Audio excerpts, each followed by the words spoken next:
Hello, welcome back to another story time with me, Beth. So today I'm going to carry on reading The Last Wish for you all.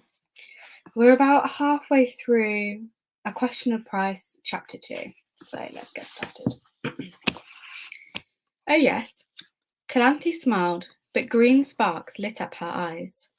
So you found a man at the bottom of a ravine, defenceless, wounded, at the mercy of vipers and monsters, and only when he promised you a reward did you help.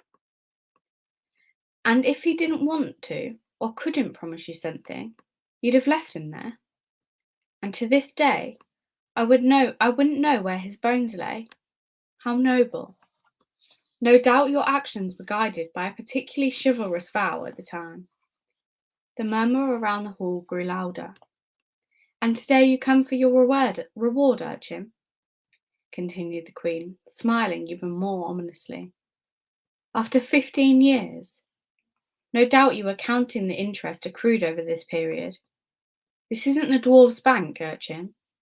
You say Rogner promised you a reward. Ah, well, it will be difficult to get him to pay you.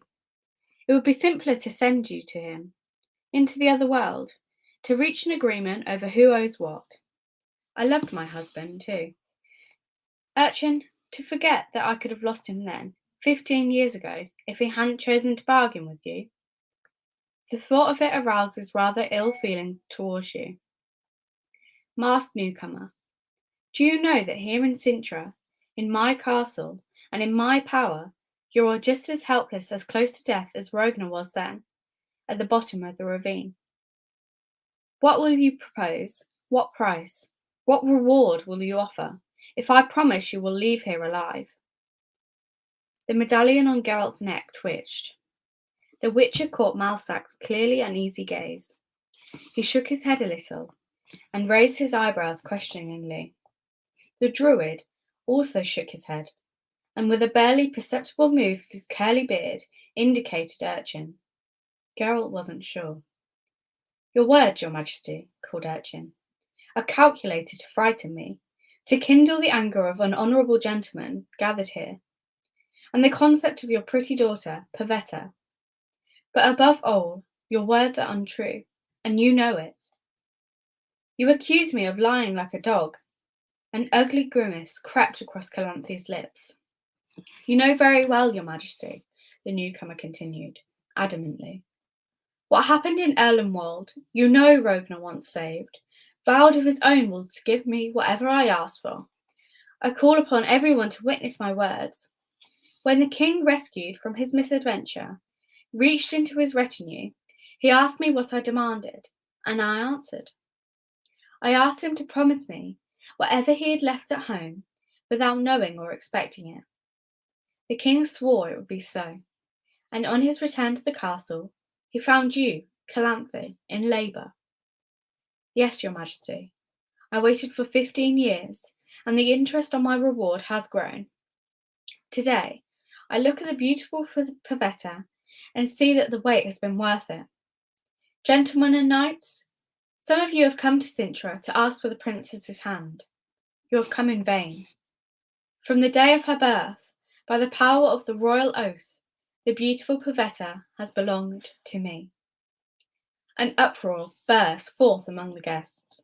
Some shouted, someone swore, someone else thumped his fist on the table and knocked the dishes over. Wieldhill of Strep pulled a knife out on the roast lamb and waved it about. Crack and Crate, bent over, was clearly trying to break a plank from the table trestle. That's unheard of, yelled Visegard. What proof do you have? Proof? The Queen's face exclaimed. Urchin, extending his hand, is the best proof. Pavetta sat motionless, not raising her head. Their air was growing thick with something very strange. The witch's medallion was tearing at its chain under the tunic. He saw the Queen summon a page and whisper a short command. Geralt couldn't hear it. But he was puzzled by the surprise on the boy's face, and the fact that the command had to be repeated. The page ran towards the exit. The uproar at the table continued, as Ice Tersich turned to the Queen. "Calanthe," he said calmly, "is what he says true?" "And if it is," the Queen muttered through her teeth, biting her lips and picking at the green sash on her shoulder, "so what?" "If what he says is true," Ice frowned, "then the promise will have to be kept. Is that so? Or am I to understand," the islander asked grimly, "that you treat all promises this lightly, including those which have etched themselves so deeply in my memory?" Gerald, who had never expected to see Calanthe blush deeply, with tears in her eyes and trembling lips, was surprised. "Iced," whispered the Queen. "This is different." "Is it really?" "Oh, you son of a bitch!" Crack and Crate yelled unexpectedly, jumping up. "The last fool who said I had acted in vain was pinched apart by crabs at the bottom of Alenka Bay. I didn't sail here from Skellig to return empty-handed. A suitor has turned up, some son of a trollop. Someone bring me a sword, and give that idiot some iron. We'll soon see who—" "Maybe you could just shut up, Crack," I snapped scathingly, resting both fists on the table. "Drake Bondu, I render you responsible for his future behaviour." "And you going to silence me too?" Tersich shouted Rainfarn of Atar, standing up. "Who is going to stop me from washing the insult thrown at my prince away with blood, and his son Wilhelm, the only man worthy of Hvete's hand and bed? Bring the swords. I'll show that urchin, or whatever he's called, how we of Atar take revenge for such abuse. I wonder whether anybody or anything can hold me back." "Yes, regard for good manners," said Ice Tersich calmly. "It is not proper to start a fight here, or challenge anyone without permission from the lady of the house. What is this? Is this the throne room of Sintra? An inn where you can punch each other's heads and stab each other with knives as the fancy takes you?" Everybody started to shout again, to curse and swear, and wave their arms about, but the uproar suddenly stopped, as if cut by a knife at the short, furious roar of an enraged bison. "Yes," said Kudkadak, clearing his throat and rising from his chair. "Iced has it wrong. This doesn't even look like an inn anymore. It's more like a zoo, so a bison should be at home here. Honourable Calanthe, allow me to offer my opinion." "A great many people, I see," said Calanthe in a drawling voice, "have an opinion on this problem, and are offering it even without my permission.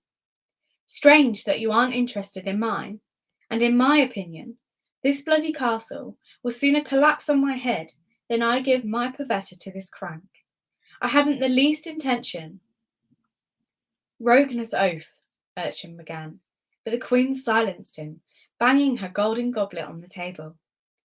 "Rognar's oath means about as much to me as last year's snows. And as for you, Urchin, I haven't decided whether to allow Crack or Rainfarn to meet you outside or to simply hang you. You're greatly influencing my decision with your interruption." Geralt, still disturbed by the way his medallion was quivering, looked around the hall. Suddenly, he saw Pavetta's eyes, emerald green like her mother's. The princess was no longer hiding them beneath her long lashes. She swept them from Mousak to the Witcher, ignoring the others. Mousak, bent over, was wriggling and muttering something. Kudkadak, still standing, cleared his throat meaningfully. "Speak," the Queen nodded, "but be brief." "As you command, your Majesty. Noble Calanthe, and you, knights. Indeed, Urchin of Erlenwald made a strange request of King Rognar, a strange reward to demand when the king offered him his wish. But let us not pretend we've never heard of such requests of the law of surprise, as old as humanity itself, of the price of a man who saves another can demand, of the granting of a seemingly impossible wish. You will give me the first thing that comes to greet you. It might be a dog, you'll say, a halberdier at the gate, even a mother-in-law, impatient to holler at her son-in-law when she returns home. Or you'll give me what you find at home, yet don't expect. after a long journey, or an honourable gentleman, and an unexpected return. This could be a lover in a wife's bed, but sometimes it's a child marked out by destiny. Briefly, cooed Kadak. Calanthe frowned. As you command. Sirs, have you not heard of children marked out by destiny? Was not the legendary hero Zatrep given the dwarves as a child because he was the first person his father met on return? And Mad Day, who demanded a traveller give him what he left at home without knowing it? That surprise was the famous Supri, who later liberated Mad Day from the curse which weighed him down. Remember Zivelina, who became the Queen of Metina with the help of the gnome Rumpelstiltskin, and in return promised him her firstborn. Zivelina didn't keep her promise when Rumpelstiltskin came from his reward, and by using spells she forced him to run away. Not long after that, both she and the child died of the plague. You do not dice with destiny, with impunity. Don't threaten me, cooed Kadak. Calanthe grimaced. Midnight is close. The time for ghosts. Can you remember any more legends from your undoubtedly difficult childhood? If not, then sit down. I ask your grace. The Baron turned up his long whiskers, to allow me to remain standing. I'd like to remind everybody of another legend. It's an old, forgotten legend. We've all probably heard of it in our difficult childhoods. In this legend, the kings kept their promises, and we, poor vassals, are only bound to kings by the royal word. Treaties, alliances, our privileges and fiefs all rely on it. And now, are we to doubt all of this? Doubt the inviolability of a king's word? Wait until it's worth as much as yesteryear's snow. If this is how things are to be, then a difficult old age awaits us after our difficult childhoods. Whose side are you on, cooed Kadak, hollered Rainfan of Atire. Silence! Let him speak! This cackler, full of hot air, insults Her Majesty. The Baron of Tig is right. Silence, Calanthe said suddenly, getting up. Let him finish. I thank you graciously, bowed cooed Kadak, but I have just finished. Silence fell, strange after the commotion his words had caused. Calanthe was still standing. Geralt didn't think anyone else had noticed her hand shake as she wiped her brow. My lords, she said finally, you deserve an explanation. Yes, this urchin speaks the truth. Rogner did swear to give him that which he did not expect. It looks as if our laminated king was an oaf as far as a woman's affairs are concerned, and couldn't be trusted to count to 9. He confessed the truth on his deathbed because he knew what I'd do to him if he admitted it earlier. He knew what a mother of whose child is disposed of so recklessly is capable of. The knights and magnates remained silent. Urchin stood motionless, like a spiked iron statue.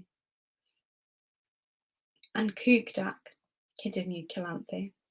Well, Kukadak has reminded me that I'm not a mother, but a queen. Very well then. As queen, I shall convene a council tomorrow. Cintra is not a tyranny. The council will decide whether a dead king oath is to decide the fate of the successor to the throne. It will decide whether Pavetta and the throne of Cintra are to be given to a stranger, or to act according to the kingdom's interest. Calanthe was silent for a moment, looking askance at Geralt. And as for the noble knights who have come to Cintra in hope of the princess's hand, it only remains for me to express my deep regret at the cruel disrespect and dishonour they have experienced here, at the ridicule poured on them. I am not to blame. Amidst the hum of voices which rumbled through the guests, the Witcher managed to pick out Ice Churisich's whisper. On all the gods of the sea, sighed the islander. This isn't benefiting. This is open incitement to bloodshed. Calanthe, you're simply setting them against each other. Be quiet, Iced, hissed the queen furiously. because I'll get angry." Mousesack's eyes flashed as with a glance the Druid indicated Rainfawn of Attyr, who, with a gloomy, grimacing face, was preparing to stand. Geralt reacted immediately, standing up first and banging the chair noisily. "Maybe it will prove unnecessary to convene the council," he said in ringing tones. Everyone grew silent, watching him with astonishment. Geralt felt Pavetta's emerald eyes on him. He felt Urchin's gaze fall on him from behind the lattice of his black visor, and he felt the force surging like a flood wave and solidifying in the air. He saw how, under the influence of his force, the smoke from the torches and oil lamps was taking on fantastic forms. He knew that Mousesack saw it too. He also knew that nobody else saw it. "I said," he repeated calmly, "that convening the council may not prove necessary. You understand what I have in mind, Urchin of Erlenwald?" The Spike Knight took 2 grating steps forward. "I do," he said, his words hollow beneath his helmet. "It would take a fool not to understand. I heard what the merciful and noble Lady Calanthe said a moment ago. She has found an excellent way of getting rid of me. I accept your challenge, knight unknown to me." "I don't recall challenging you," said Geralt. "I don't intend to duel you, Urchin of Erlenwald." "Geralt," called Calanthe, twisting her lips and forgetting to call the witch Arabics. "Don't overdo it. Don't put my patience to the test." "Or mine," added Rainfawn ominously. Crack and Crake growled, and Ice Turisiege meaningfully showed him a clenched fist. Crack growled even louder. "Everyone heard," spoke Geralt. "Baron Tig, tell us about the famous heroes taken from their parents on the strength of the same oath that Urchin received from King Rogner." "But why should anyone want such an oath? You know the answer, Urchin of Erlenwald. It creates a powerful, indissoluble tie of destiny between the person demanding the oath and its object, the child surprise. Such a child, marked by blind fate, can be destined for extraordinary things. It can play an incredibly important role in the life of the person whose fate has tied it. That's why, Urchin, you demanded the prize you claim today. You don't want the throne of Sintra. You want the princess." "It is exactly as you say, knight unknown to me," Urchin laughed out loud. "It's exactly what I claim. Give me the one who is my destiny." "That," said Geralt, "will have to be proved." "You dare doubt it? After the Queen confirmed the truth of my words? After what you've just said?" "Yes, because you didn't tell us everything. Rogner knew the power of the law of surprise and the gravity of the oath he took, and he took it because he knew the law and custom have a power which protects such oaths, ensuring they are only fulfilled when the force of destiny confirms them. I declare, Urchin, that you have no right to the princess as yet. You will win her only when what? When the princess herself agrees to leave with you. This is what the law of surprise states. It is the child's, not the parent's consent which confirms the oath, which proves that the child was born under the shadow of destiny. That's why you returned after 15 years, Urchin, and that's the condition King Rogan stipulated in his oath." "Who are you?" "I am Geralt of Rivia." "Who are you, Geralt of Rivia, to claim to be an oracle in matters of law and customs?" "He knows this law better than anyone else," Mousesack said in a hoarse voice, "because it applied to him once. He was taken from his home because he was what his father hadn't expected to find on his return, because he was destined for other things, and by the power of destiny he became what he is." "And what is he?" "A witcher." In the silence that reigned, the guardhouse bell struck, announcing midnight in a dull tone. Everyone shuddered and raised their heads. Mousesack watched Geralt with surprise, but it was Urchin who flinched most noticeably and moved uneasily. His hands, clad in their armor gauntlets, fell to his sides lifelessly, and the spiked helmet swayed unsteadily. The strange, unknown force suddenly grew thicker, filling the hole like a grey mist. "It's true," said Calanthe. Geralt is present here. Geralt present here is a witcher. His trade is worthy of respect and esteem.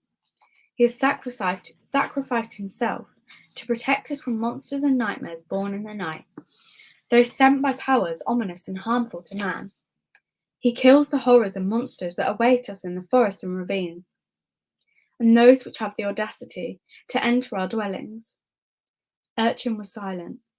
"And so," continued the Queen, raising her ringed hand, let the law be fulfilled.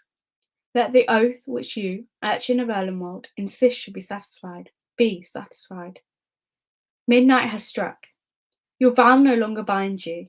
Lift your visor, before my daughter expresses her will, before she decides her destiny. Let her see your face.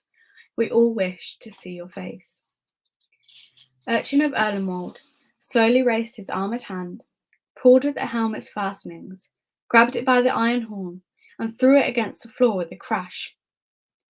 Someone shouted, someone swore, someone sucked in their breath with a whistle. On the Queen's face appeared a wicked, very wicked smile, a cruel smile of triumph.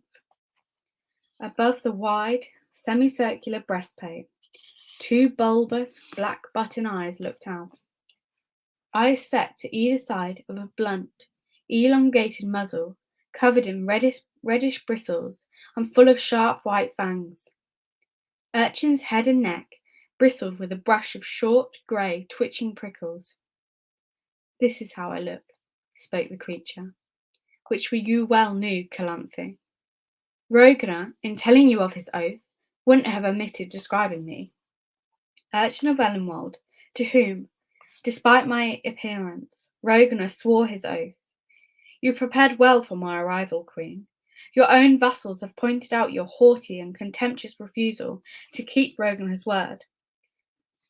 When your attempt to set the other suitors on me didn't succeed, you still had a killer witcher in reserve, ready at your right hand. And finally, common, low deceit. You wanted to humiliate me, Calanthe. Now, that is yourself you have humiliated." "Enough." Calanthe stood up and rested her clenched fist on her hip. "Let's put an end to this. Pavetta, you see who, or rather what, is standing in front of you, claiming you for himself. In accordance with the law of surprise and eternal custom, the decision is yours. Answer. One word from you is enough. Yes, and you become the property, the conquest of this monster. No, and you will never have to see him again." The force, pulsating in the hall, was squeezing Geralt's temples like an iron vice, buzzing in his ears, making the hair on the back of his neck stand on end. The Witcher looked at Malsak's whitening knuckles clenched at the end of the table, at the trickle of sweat running down the Queen's cheek, at the breadcrumbs on the table moving like insects, forming runes, dispersing and again gathering into one word. "Careful." "Pavetta," Calanthe repeated. "Answer. Do you choose to leave with this creature?" Pavetta raised her head. "Yes." The force filling the hall echoed her, rumbling hollowly in the arches of the vault. No one, absolutely no one, made the slightest sound. Calanthe, very slowly, collapsed into her throne. Her face was completely expressionless. Everyone heard. Urchin's calm voice resounded in the silence. "You too, Calanthe. As did you, Witcher. Cunning, hired thug. My rights have been established. Truth and destiny have triumphed over lies and deviousness. What do you have left, noble Queen? Disguised Witcher. Cold steel?" No one answered. "I'd like to leave with Pavetta immediately," continued Urchin, his bristles stirring as he snapped his jaw shut. "But I won't deny myself one small pleasure. It is you, Calanthe, who will lead your daughter here to me and place her white hand in mine." Calanthe slowly turned her head in the Witcher's direction. Her eyes expressed a command. Geralt didn't move. sensing that the force condensing in the air was concentrated on him, only on him. Now he understood. The Queen's eyes narrowed. Her lips quivered. What? What's this? Yelled Crack and Crake, jumping up. Her white hand in his? The princess with the bristly stinker, with this pig snout? And I want to fight him, like a knight? Rainfarm chimed in. This horror, this beast. Loose the dogs on him. The dogs! Guards! Cried Calanthe. Everything happened at once. Crack and Crate seized a knife from the table and knocked over his chair with a crash. Obeying Ice's command, Dragbondu, without a thought, whacked the back of his head with his bagpipes as hard as he could. Crack dropped onto the table between a sturgeon in grey stalks and the few remaining arched ribs of the roast boar. Rainfarn leapt forwards. Urchin, flashing a dagger drawn from his sleeve, Kookadak, springing up, kicked a stool from under his feet, which Rainfarn jumped agilely. But a moment's delay was enough. Urchin deceived him with a short feint and forced him to his knees with a mighty blow from his armed fist. Kookadak fell to snatch the dagger from Rainfarn, but was stopped by Prince Windharm, who clung to his thigh like a bloodhound. Guards, armed with gisarms and lances, ran in from the entrance. Calanthe, upright and threatening, with an authoritative abrupt gesture, indicated Urchin to them. Pavetta started to shout. East Tersage to curse. Everyone jumped up, not quite knowing what to do. Kill him, shouted the Queen. And that is where we're going to leave it for today. I hope you all have a lovely rest of your week, and I will see you next week for more of The Last Wish. See you later.